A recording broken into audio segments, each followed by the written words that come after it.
হাতে মাখা চিকেন এই রেসিপিটা তৈরি করতে প্রথমেই লাগছে চিকেন, যেটা আমি পরিষ্কার করে ধুয়ে নিয়েছি। এরপর এতে দিয়ে দিলাম আদা, রসুন, কাঁচা লঙ্কা, পেঁয়াজ বাটা।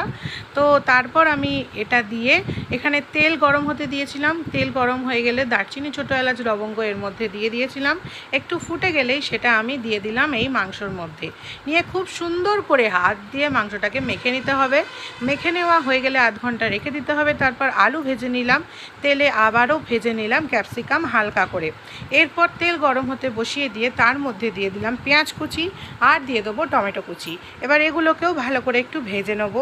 ভেজে নেওয়ার পর সামান্য এর মধ্যে দিয়ে দেবো নুন, যাতে টমেটোগুলো নরম হয়ে যায়। এরপর হাতে মাখা যেটা আমি ম্যারিনেট করে রেখেছিলাম চিকেনটাকে, সেইটা আমি এর মধ্যে দিয়ে দেবো।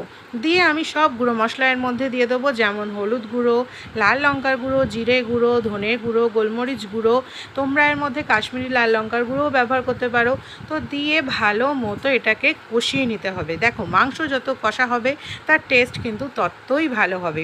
আর কষতে কষতে এক পিস খেয়ে নিতেও পারো, যাতে কষাটা ভালো হয়েছে কিনা বুঝতে পারো। এরপর দেখো, এখানে কিন্তু তেল ছাড়তে শুরু করে দিয়েছে, কষা হয়ে গেছে একদম প্রায়। এরপর এর মধ্যে আমি দিয়ে দেবো ভেজে রাখা আলুগুলো আর ক্যাপসিকামগুলো। ক্যাপসিকাম তোমরা পরেও দিতে পারো, তাতে একটু ক্যাপসিকামগুলো হালকা শক্ত থাকবে, মানে ঠিকঠাক লাগবে। আমি আবার একটু ক্যাপসিকাম নরম হয়ে গেলেই ভালো লাগে খেতে, তাই জন্য আমি আলু আর ক্যাপসিকাম একসঙ্গেই দিয়ে দেবো। তো তোমরা এই রেসিপিটা কিন্তু অবশ্যই বাড়িতে ট্রাই করো। কেমন লাগলো অবশ্যই কিন্তু কমেন্ট করে জানাতে ভুলো না।